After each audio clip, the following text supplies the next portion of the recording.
Bismillahirrahmanirrahim. Assalamualaikum warahmatullahi wabarakatuh. Alhamdulillah, salatu wassalamu ala rasulillah wa ala alihi wa sahbihi wa mawalah amma ba'd. Yang sama-sama kita hormati Bapak Kiai Haji Bahauddin Nur Salim atau Gus Baha, Habib Hussein, Habib Ali, Bapak Ibu sekalian, rahimakumullah. Pertama-tama atas nama Pusat Studi Al-Quran, atas nama Cari Ustadz.id, atas nama Pesantren Baitul Quran, tentu kita mengucapkan terima kasih atas perkenan Gus Baha yang untuk kesekian kalinya membersamai kita semuanya. Mudah-mudahan ini menjadi berkah untuk kita semuanya. Kemudian yang kedua juga menyampaikan ucapan terima kasih kepada Bapak Ibu yang telah berkenan hadir. Sebetulnya tadi Gus Baha sudah menyampaikan ingin ngaji biasa saja seperti biasa dengan santri, tapi kemudian ternyata dibajak. Nah, karena yang bajak Habib Hussein maka nggak berani nolak juga beliau, kira-kira gitu. Terakhir nanti kita mungkin akan ada sesi tanya jawab. Kita berikan beberapa kesempatan, mohon dipersiapkan. Tiga maksimal 3. Yeah, maksimal beliau udah pesan 2 gitu. Nah itu nanti insya Allah kita beri waktunya dan kita akan sampai kajian kita akan sampai kurang lebih jam 8.00. Dan pesan terakhir untuk Gus Baha, nyun sewu, Gus Baha ngajinya katanya mungkin pakai bahasa Jawa, mohon Gus. Ya, karena apa? Kalau bahasa Indonesia saya nggak bisa niru nanti, kira-kira gitu. Terima kasih, semoga Gus, terima kasih. Assalamualaikum warahmatullahi wabarakatuh. Rabbi shrah li sadri wa yassir li amri wahlul 'uqdatam min lisani yafqahu qawli. Allahumma shalli wa sallim barik ala sayyidina Maulana Muhammadin wa ala alihi wa sahbihi ajmain, amma ba'du. Engkang sangat kula hormati Habib Ali Asgaf, Habib Hussein Asgaf, semua keluarga, wonten Mas Fikri, Mbak Nasila, semua ingkang kula hormati, Mas Nurdin sedanten ingkang kula hormati. Niki ngaos ilmu dulu apa ngaji ijazah dulu ini?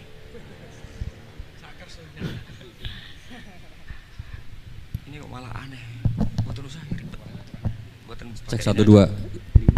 Pakai ini aja, tidak usah ini aja.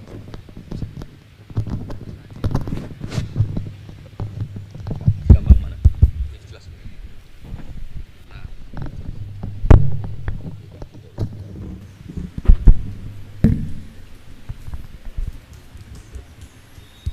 Ya, niki ngaji ilmu dulu, nanti bagian terakhir ijazah. Bismillahirrahmanirrahim. Ini riwayatul Bukhari. Haddatsana Abdullah bin Yusuf, haddatsana Les, haddatsana Sa'id al-Maqburi an Nabi Hurairah radhiyallahu anhu qala an-nabiy sallallahu alaihi wasallam. Ma minal anbiya'i nabiyyun illa qad u'tiya minal ayat ma mithluhu amana alaihil bashar. Wa inna ma kana alladhi utituhu wahyan awhahu wa ilayya fa arju an akuna aktsarahum tabi'an yaumal qiyamah. Dados kita tahu semua nabi itu punya mukjizat, ya, semua nabi itu punya apa? Mukjizat. Mukjizat itu hal yang luar biasa yang memastikan manusia itu tidak bisa menyainginya atau menandinginya. Dan rata-rata mukjizat nabi dulu itu fisik. Misalnya ontanya Nabi Soleh itu kan onta tapi keluar dari batu, itu kan aneh, aneh sekali. Atau tongkat Nabi Musa bisa simsalabim mengeringkan laut apa? Merah. Semua nabi itu punya mukjizat dan semuanya berbentuk fisik.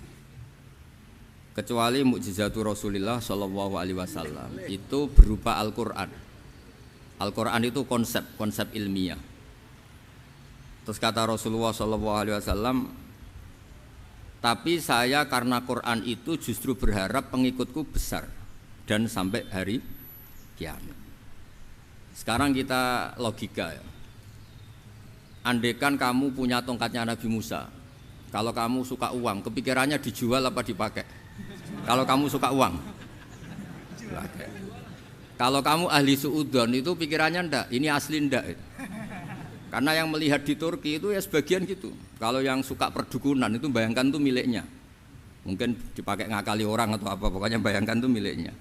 Kalau yang kolektor pikirannya itu nanti ini laku berapa. Tapi kalau peneliti mungkin pikirannya itu ini asli apa enggak? Bukti aslinya apa? Repot lah. Lagi pula kalau kamu punya utang terus mau apa? Istri kamu marah mau apa? Kalau pakai tongkat.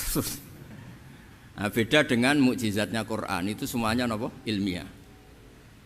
orang yang sedang harmonis dengan istri bisa pakai ayat di antara ayat-ayat Allah itu apa? Wa ja'ala bainakum mawaddatan warahmah.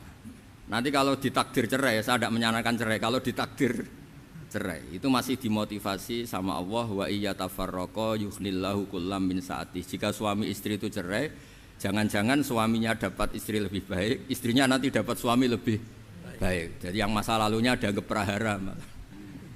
Kan banyak orang suaminya meninggal ketika nikah lagi ditanya, kangen sama suami pertama, alhamdulillah ini lebih baik. Padahal suaminya yang meninggal itu berharap istrinya ini kangen, ternyata dia sudah syukur dapat suami yang lebih baik. Jadi Quran itu menunggui kita ila yaumil qiyamah. Kita tidak bunuh diri, itu ya barokahnya Quran. Karena problem apapun kita dinasihati apa sabar, apa dinasihati sabar. Kan nggak mungkin kamu pegang tongkatnya Nabi Musa, punya masalah apa saja ngelihat tongkat, bisa apa tongkat. Tapi kalau Quran kan nasihat, solusi.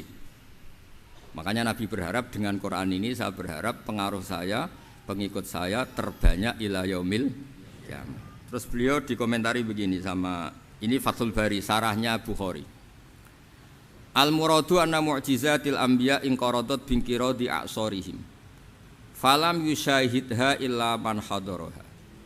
Problem mukjizat nabi-nabi dulu itu kan fisik. Sehingga yang tahu kalau Nabi Soleh punya unta yang ajaib itu yang tahu ya hanya yang hadir saat itu. Yang tahu kalau tongkat Nabi Musa bertuah itu juga yang tahu hanya yang hadir saat itu. Selebihnya tahu tongkat ya di museum. Tapi kalau Quran menjadi solusi, menjadi panduan, menjadi pegangan itu ila yaumil qiyamah. Kita beri contoh ya Quran panduan yang paling gampang misalnya begini. Dulu ini cerita ya. Dulu itu ada orang kafir cerdas namanya Jubair bin Mut'im. Itu saking pinternya dia, pinter juga tokoh. Itu sebagai delegasi pembebasan Asra Badrin. Jadi tawanan-tawanan perang Badar itu mulai dulu ya ada negosiasi mau dibebaskan. Terus orang-orang kafir ini menugaskan namanya Jubair bin siapa? Mut'im. Ini ada di Bukhari. Karena ini ngaji di Jakarta, kalau orang nggak tahu hadis juga tanya ini sahih ndak itu. Wong nggak tahu kok tanya itu aneh-aneh. Padahal kalau dibodoni itu ya nggak tahu. Tapi ya tetap tanya, hadisnya ini sahih ndak. Ini kata kiai apa kata nabi ini ya. Memangnya kata nabi kamu dengar kan ya lewat kiai. Memang. Setelah itu Jubair itu datang ke Madinah. Dengerin ya, datang ke mana? Madinah. Kemudian dengar Nabi baca Wattur pas sholat maghrib. Jubair karena Nabi dulu gak ada hotel, gak ada pondok ya. Pondoknya Nabi hanya sufah itu. Nabi baca maghrib, bukan diskusi, bukan debat. Baca Wattur wa kitabi mastur firrokim mansur wal baitil ma'mur wasaqufil marfu wal bakhril masjur terus itu. Kemudian sampai pada titik ayat am khuliqu min ghairi syai'in. Masa manusia atau alam raya yang maujudat, yang nyata, yang wujud nyata. Kemudian asal usulnya itu ketiadaan. Ini kan hadhil alam maujud, alam ini kan nyata. Masa sesuatu yang nyata penciptanya itu tidak nyata. Jadi nggak mungkin ada faham nihilisme. Kalau faham nihilisme berarti melahirkan teori begini. Al adamu yakhluqu maujudan, sesuatu yang tidak ada menciptakan yang itu kan akal nggak bisa nerima. Kalau sesuatu ini ada, penciptanya pasti ada. Terus akhirnya Jubair bin Mut'im itu simpuh di depan Rasulullah terus bilang, ya Muhammad kada qalbi ayatir, hampir saja hati saya terbang. Kalau riwayatnya Imam Ahmad, faka'anna masudi aqalbi, hati saya dihancur. Semua teori yang saya bawa untuk ngelawan kamu sekarang luluh semua, hancur semua. Yang benar adalah teori Anda bahwa Tuhan itu satu dan Tuhan itu ada sebelum semua makhluk.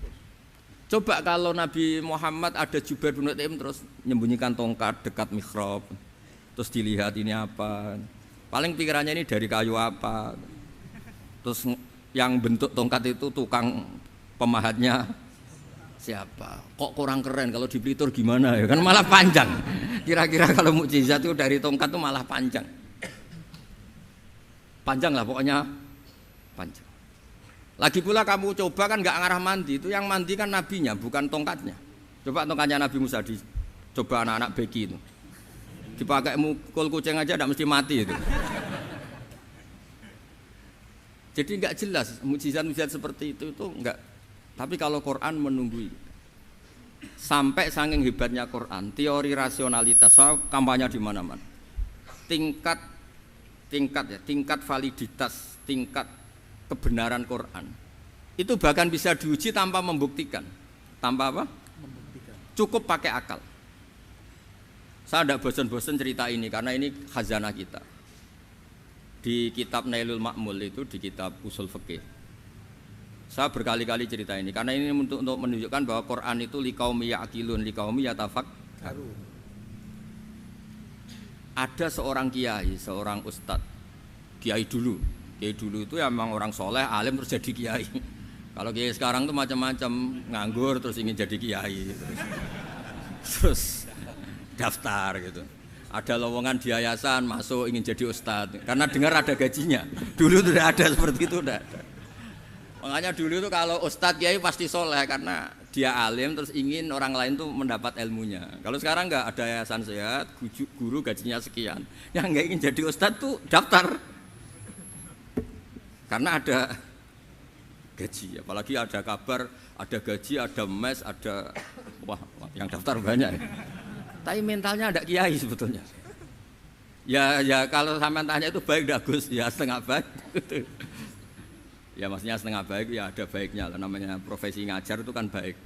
Tapi setengah saja karena motifnya itu nyari gaji, bukan ingin mencerdaskan umatnya Rasulullah SAW. Itu Imam Amudi itu guru matematika. Saya nggak bosan-bosan cerita ini, guru matematika. Muridnya sampai takut, ini masuk surga ndak? Kiai kok ndak ngajarin istighosa atau tahlil malah ngajarin apa? Matematika. Beliau meninggal terus muridnya tanya, "Ma fa'alallahu bik?" Kira-kira gitu. Apa yang dilakukan Allah? Allah nyambut Anda gimana? Terus kata Imam Amudi, "Bagus, saya disuruh ngajar malaikat." Karena malaikat kan enggak pernah kayak anak beki gini ngaji gini. Malaikat itu enggak pernah ngaji, dia iman saja karena tahu surga, tahu neraka terus iman gitu aja. Jadi imannya malaikat itu enggak keren kita. Imannya loh ya. Loh itu yang ngendikan Nabi loh, tidak saya. Nabi pernah tanya sama sahabat, iman yang paling keren siapa? Jawabannya sahabat malaikat. Ya enggak, karuan malaikat iman. Dia yang tahu surga neraka, tahu segalanya, masa ada enggak imannya? Pasti iman lah katanya. Terus ya para sahabat engkau iman ya wajar kan, menangi saya, nemuin saya. Yang hebat itu orang-orang yang tidak melihat saya, tidak saya didik tapi tetap iman. Karena dididik akal, ya tadi dididik Quran, apa dididik Quran. Sama siapa? Teks bahasa Arabnya masang. Terus Imam Amudi kata Allah, suruh dia ngajarin para malaikat cara menemukan saya. Malaikat dikumpulin terus Imam Amudi disuruh ngajar. Sama singkat kata-katanya Allah di mimpi itu. Istadilla ala wahdaniyati bihadrati malaikati. Tolong ajarkan cara menemukan saya padahal Anda ini manusia yang tidak melihat saya. Anda di Jakarta kan lihatnya gedung-gedung. Paling jadi khayal terus nikmat lah, Anda ikut punya tapi ikut nikmati. Itu orang desa-desa kalau ke Jakarta itu pokrol. Wah, di Jakarta itu gedungnya tinggi-tinggi, tidak kayak kampung sini. Lo udah ikut punya, ikut bangga. Di Jakarta orangnya cantik-cantik, tidak kayak orang sini. Padahal dia ya dapat orang cantik gitu. Jadi Allah itu saking pinternya, miskin-miskin ya bisa berkhayal dan bahagia. Nah, itu alhamdulillah betul. Akhirnya itu apa ini anak-anak begini saya tak niati ngajar standar anak-anak akademik. Terus pertama yang diajarkan hanya bilang gini, sama siapa teknya? Ya malaikat wahi para malaikat. Terus beliau bilang, nisbatus naini wassalasah ila malanihayata lahu nisbatul far'i ilal asli. Angka itu jumlahnya berapapun 2, 3 sampai triliunan. Semuanya itu nisbatul far'i ilal asli. Binisbah ilal wahid nisbatul far'i ilal asli. Angka 2 ya cabangnya 1, 3 ya cabangnya 1, 1 triliun ya cabangnya 1. Tetap yang asal usul adalah angka 1. Itu nangis semua malaikat. Cara Jawa itu mandekman kowe iman kaya imanku. Makanya imannya umatur Rasulullah SAW itu PD-nya, yakinnya kayak imannya malaikat. Kalau Tuhan itu 1. Karena angka enggak bisa dimulai kecuali dengan angka 1. satu. Makanya nisbatus naini wassalasah ila ma la nihayatalahu iku nisbatul far'i ilal asli. Semuanya itu nisbatnya cabang ke induk. Berarti semua alam raya ini tetap asal usulnya satu, yaitu qul huwallahu ahad. Nah, itu namanya akal. Umatnya Rasulullah itu ditinggali mukjizat akal lewat panduan Quran, sehingga meskipun kita tidak menangi Rasulullah, tidak menangi sahabat, kita tidak tahu malaikat Jibril, tapi cara iman kita ini tidak kalah keren. Yakin, hakul, yakin. Terus kedua, gambar. Kamu gambar rumah, gambar hewan, gambar apa saja, mesti dimulai satu titik. Entah gambar kamu bagus, entah jelek, tetap dimulai satu titik. Nah, titik ini namanya nuqtatul wujud. Semua alam raya dimulai dari satu titik, yaitu nuqtatil wujud. Makanya Quran dimulai bismillah, dan bismillah itu dipilih sama Allah pakai pertama ba itu ada titik. Itu kata semua ulama. Itu titik itu singkatan dari bi kana makana wa bi yakunu mayakun. Karena saya semuanya ada. Bi itu karena saya. Jadi makanya santri-santri beki tidak usah bayangkan kamu jadi wali terus bisa terbang ke Mekah, tidak usah. Kalau terbang ke Mekah ya sudah umroh aja bayar. Kalau enggak ya maklaran KBIH atau apa. Pokoknya cari gratis itu. Ya gratis kan, dapat orang 10 gratis satu. Terus orang enggak umroh-umroh dirayu-rayu supaya umroh. Repot. Itu pelanggaran fikih itu. Kalau orang punya utang itu wajibnya nyaur utang dulu gitu. Wah repot. Saya itu juga sering bingung di kampung-kampung. Gus sama umroh. Kenapa? Dapat gratisan. Minta uang saja buat nyaur utang. Enggak boleh Gus. Wah secara fikih yang wajib itu nyaur utang bukan umroh. Enggak boleh Gus diminta uang, enggak boleh, harus umroh. Udah gitu saya ini bingung Gus mau umroh. Enggak nikmati. Kenapa? Disuruh ngajar Gus. Repot semua kalau ibadah mergawe ya gini, bingung semua. Ya saya mohon anak-anak BK semuanya yang seneng Quran itu harus seneng sampai kayak saya, sehingga tahu istidlal, mencari Tuhan dengan cara tauhid yang berbasis akal itu sedzahir imannya malaikat. Sehingga di klasmen iman itu manusia ulul ilmi, kita-kita yang nekuni ilmu itu nomor satu prakteknya. Karena nomor satu itu Allah karuan kan, syahidallah, Allah kan enggak tertandingi, syahidallah annahu la ilaha illallah. Terus wal malaikatu, malaikat kan karuan karena langsung menyaksikan surga. Dan ketiga apa? Wa ulul ilm.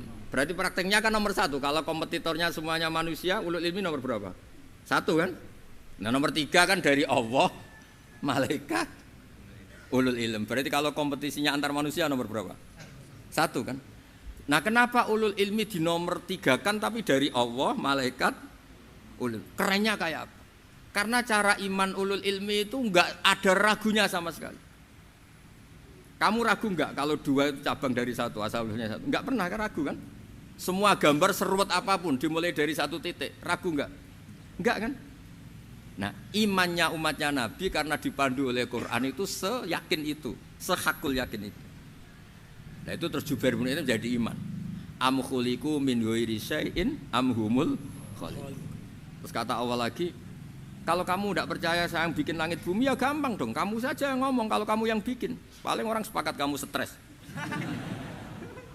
Terus hanya ayat gitu, am khalaqus samawati wal ard. Kalau kamu tidak yakin Allah yang bikin ya silakan Anda klaim saja kalau kamu yang bikin langit bumi. Bala yuqinun. Kamu juga enggak mau kan dibilang stres. Nah ini terus saya teruskan ya. Makanya mukjizat terbesarnya Nabi adalah Al-Quran. Karena Al-Quran itu cerita tentang hukum-hukum akal, cerita tentang logika-logika peradaban. Misalnya logika peradaban, contoh paling gampang. Di Quran itu ada sekian ayat yang Allah cerita peradaban. Misalnya wa ahsinu innallaha yuhibbul muhsinin. Itu dikutip terus kemudian disimpulkan dalam peradaban. Kata Sayyidina Ali karramallahu wajhah ngendikannya gampang. Ahsin man syi'ta takun amirah. Kamu berbuat baik saja sama seseorang, maka otomatis kamu akan jadi pemimpinnya. Ada orang enggak tamat SD, enggak tamat papa, gobloknya minta ampun. Tapi karena gaji seorang pakar. Oh, kamu tak gaji 1 bulan 1 miliar. Perusahaan saya jadikan besar. Itu dikongkan ngalor ngidul ya nurut. Hanya karena dia ihsan. Terus wastaghni amman syi'ta takun nadhira. Saya ulang lagi. Wastaghni amman syi'ta takun nadhira. Dan kamu jangan butuh orang lain siapapun dia, maka kamu akan setara. Misalnya ada menteri orang antri mau salim, tapi kamu tidak butuh, kan tenang saja. Tapi kalau kamu butuh, habis kamu. Ya kan, kamu tidak butuh seseorang, maka kamu posisinya akan setara. Kamu harus sopan karena punya utang jasa. Kalau nggak punya apa-apa kan setara. Ya enggak? Misalnya kamu jajar rektor atau jajar menteri, jajar apa saja. Kalau kamu tidak punya utang kan, kamu jajar menteri tidak punya utang. Sama jajar satpam tapi punya utang, takut mana?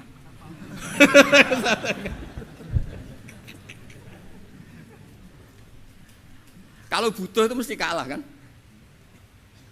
Ada pejabat misalnya nggak begitu cantik sama perempuan cantik yang kamu butuh ingin dicintai, takut mak. Padahal nggak jelas orang ini pangkatnya apa, nggak jelas. Jadi dalam hukum sosial itu kata Sidin Ali, wastahni aman syi'ta takun nadhira. Kamu jangan butuh seseorang maka kamu akan setara. Terus yang terakhir, wahtas ilaman syi'ta takun asiro. Asiro pakai sin. Dan silahkan butuh seseorang maka kamu akan jadi budak dia.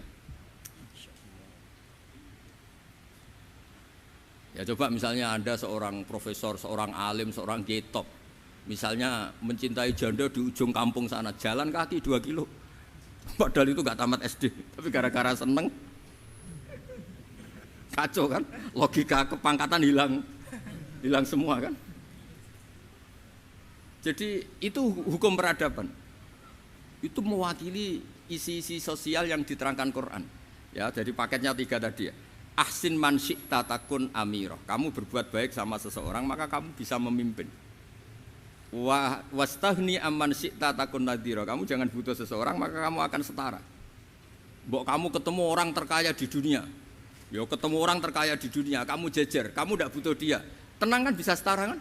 Tapi kalau butuh harus sopan, ngajukan proposal, harus berakhlak karimah. Makanya sekarang Anda kok berakhlak kenapa? Ternyata mau nyalek. Biasanya enggak berakhlak kok berakhlak. Ada apa ini? Makanya guyonan di Rembang itu Beb Husain itu. Kalau ada orang mendadak sopan sama temannya curiga, kok tumben sopan, mau utang ya?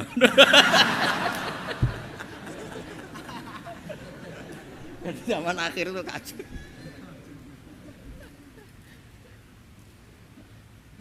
Ya di semua daerah gitu ya sama Pak Rektor ya. Kalau ada teman biasanya nggak sopan kok sopan, itu temannya curiga. Ini Pak Rektor UI ikut kaji. Kok tumben sopan, ada apa ya? Karena di mana-mana orang butuh itu pasti beretika.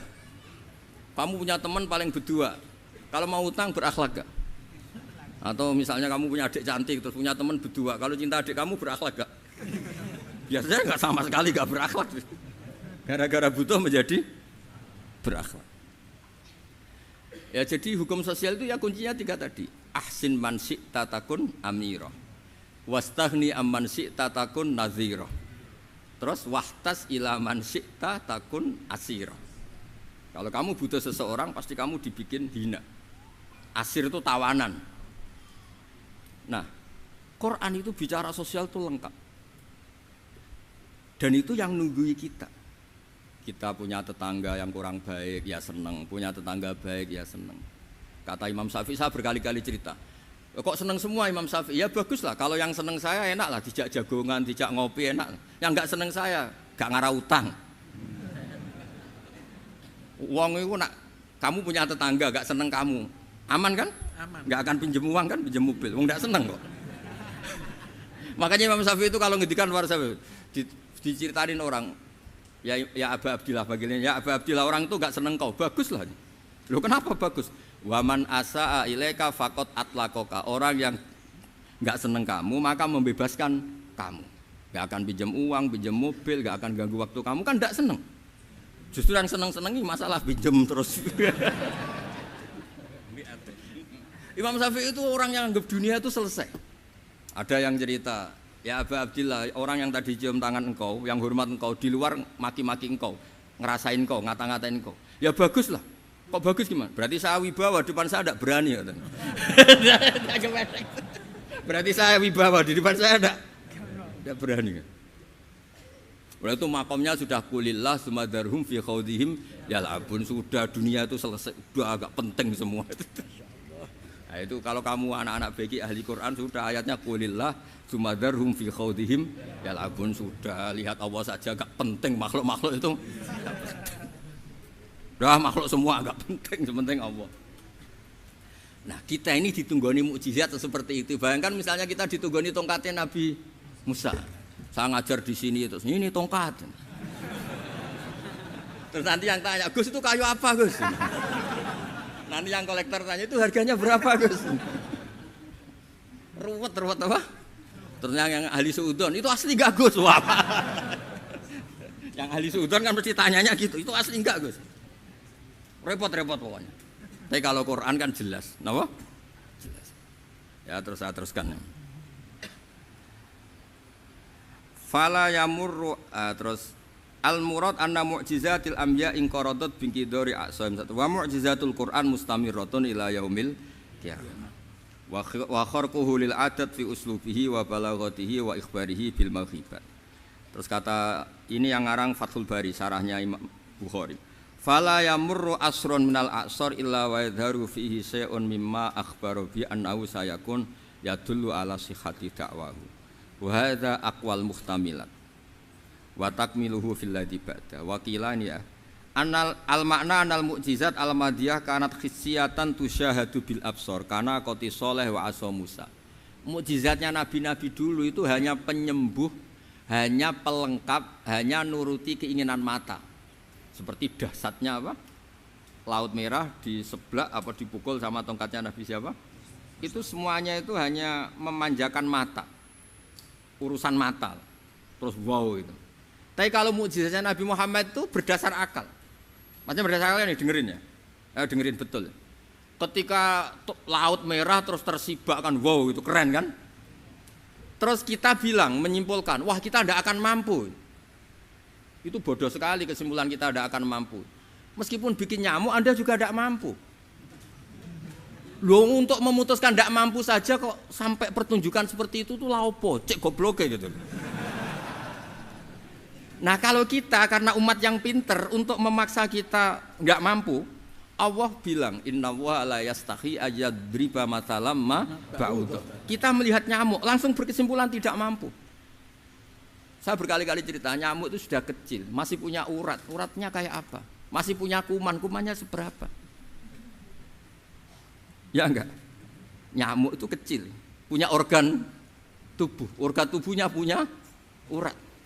Itu kalau kamu pinter, antara tongkatnya Nabi Musa menyibak Laut Merah sama nyamuk itu sama-sama berkesimpulan melahirkan satu faham bahwa kita tidak mampu.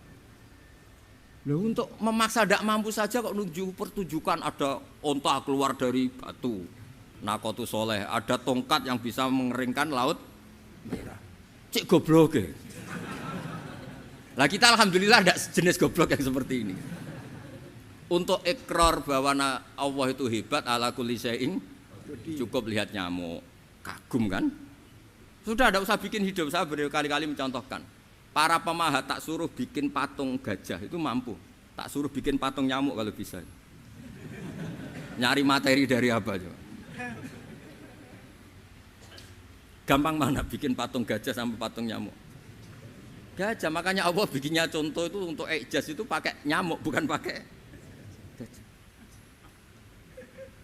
Itu kalau ustadz-ustadz yang agak jorok malah contohnya nyamuk Gus. Itu kecil. Itu kayak apa? Di dalamnya dia hamil gitu. Itu anaknya kecil lagi, telurnya kecil lagi, itu gimana itu cara bikin ini? Makanya di sini ada kitab Itqan, itu komentarnya itu lucu. Ini kitab Al-Itqan karangannya Imam Suyuti. Ini persis komentar saya tadi yang kata Imam Suyuti, pengarang kitab Itqan. Wa hiya imma khissiyah wa imma aqliyah. Jadi mukjizat itu ada yang fisik, bisa dilihat indra, panca indra, bisa dilihat akal. Wa aktsaru mu'jizati Bani Israil kanat khissiyah li baladatihim. Bilada itu goblok, wakil lati basairihim. Dasar wong goblok. Mukjizat kok ngenteni sing wow. Maksudnya dasar wong untuk ngakui Allah hebat saja kok nunggu hal-hal yang seperti itu gitu. Paham gitu? Mergo likil lati napa aklihim. Wa aksaru mu'jizati hadhil ummah aqliyatun li farati dzakaihim wa kamali afwahihim. Dan mukjizatnya umat ini semuanya berdasar akal karena sudah cerdas.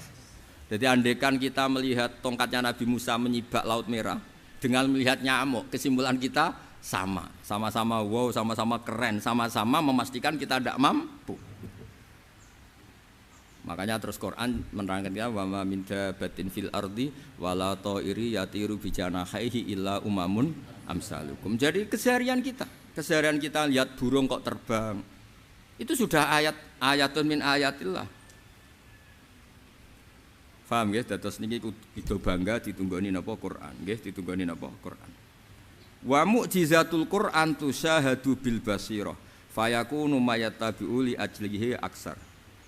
Terus li annal ladzi yusyahadu bi ainir ra'si yang qaridu bingkiradi musyahidi. Sesuatu yang tampilan dahsyatnya itu disaksikan mata, maka itu bisa habis. Era tongkat Nabi Musa seperti itu habis enggak? Bisa mengeringkan Laut Merah, habis kan? Tapi era mukjizatnya Quran ila yaumil qiyamah. Ya contoh sosial, saya kembali lagi ke sosial. Kamu punya teman awet atau punya istri awet, itu konsepnya ya wal kadhiminal ghaidha, agak gampang tersinggung. Coba kalau kamu setiap tersinggung putus, setiap tersinggung habis, kamu tidak punya teman, tidak punya istri. Sampai kita awet seperti ini, kalau kecewa ya wal kadhiminal ghaidha, ngempet. Termasuk saya ini, biasanya ngaji khusus terus baca gini ya kecewa. Tapi barokahnya diwarai Quran wal kadhiminal ghaidha, ngempet Gus, ngempet. Terus kecewa sama teman, kenapa tidak putus? Karena wal afina aninna, sudah kalau kecewa maafkan. Coba kalau kita kecewa presiden demo, kecewa menteri demo, kecewa orang tua minggat, ya kalau dicari, kalau tidak kan malu. Saya itu punya teman tak tanya, kecewa Gus sama bapak itu, kenapa tidak minggat? Malu. Kenapa malu? Takut gak dicari. Itu orang tuh paling malu itu kalau keluar dari rumah nggak di. Saya punya teman lagi, saya ini takut mati Gus. Kenapa? Takut istri saya tidak nangis Gus. Itu kematian terburuk itu kalau sudah mati tahu istrinya ada nangis, itu malu betul itu. Makanya jangan mati, pokoknya pastikan orang sekeliling ada nangis itu baru berani mati, kalau enggak jangan. Ya jadi mukjizatnya Nabi itu luar biasa. Walladzi yusyahadu bi'ainil aqli bakin yusyahiduhu kullu man jaa ba'dal awali mustamirran. Sesuatu ilmiah, sesuatu agama atau apa saja yang logis itu akan abadi ila yaumil. Kayak tadi ketika kita kecil diajari apa? Wujud, qidam, baqa, mukhalafatul hawadisi, qiyamuhu binafsihi, wahdaniyat, qudrat, iradah. Itu ila yaumil qiyamah. Karena kita pasti punya logika tadi, masa alam raya yang maujud didahului ketiadaan. Kemudian ketiadaan ini kita rumuskan, ketiadaan inilah yang bikin alam raya. Di mana-mana nihilisme, ketiadaan ya layu asfiru say'an, namanya tiada ya tidak punya akibat apapun. Yang punya akibat apapun ya sesuatu yang wujud. Loh itu kan ila yaumil qiyamah, sampai kapanpun teori itu akan nunggui kita ila yaumil qiyamah. Tapi kalau tongkat Nabi Musa ketika kita tidak melihat kan punya alasan tidak ngandel, Musa tidak tahu. Tapi kalau kamu seperti ini, orang paling mulhid sekalipun, paling ateis sekalipun, terus ditanya, bisa enggak Anda mulai angka di luar angka 1? Tidak bisa kan? Makanya benar Imam Amudi tadi, ketika diminta Allah, istadilla ala wahdaniyati bi hadrati malaikati, tolong ajarkan kenapa manusia begitu yakin kalau saya ini satu, padahal mereka tidak melihat saya. Terus beliau ngendikan apa? Nisbatus naini wassalasa ilal wahid nisbatul far'i ilal asli. Angka 2, 3 sampai enggak terbatas, semuanya dibanding angka 1 itu nisbatul far'i ilal asli. Semuanya itu cabang dari angka 1. Itu mbok siapapun enggak usah ditunggoni nabi, enggak usah ditunggoni wali. Logikanya akan seperti itu. Itu yang dimaksud apa? Walladzi yusyahadu bainil aqli bakin yusyahidu kul man ja'a badal awal mustamir. Ya ini masih ada waktu seperempat, ini ijazah. Kalau ijazah enggak boleh tanya, ijazah ini. Dan itu yang fotokopi lebih besar itu ijazah.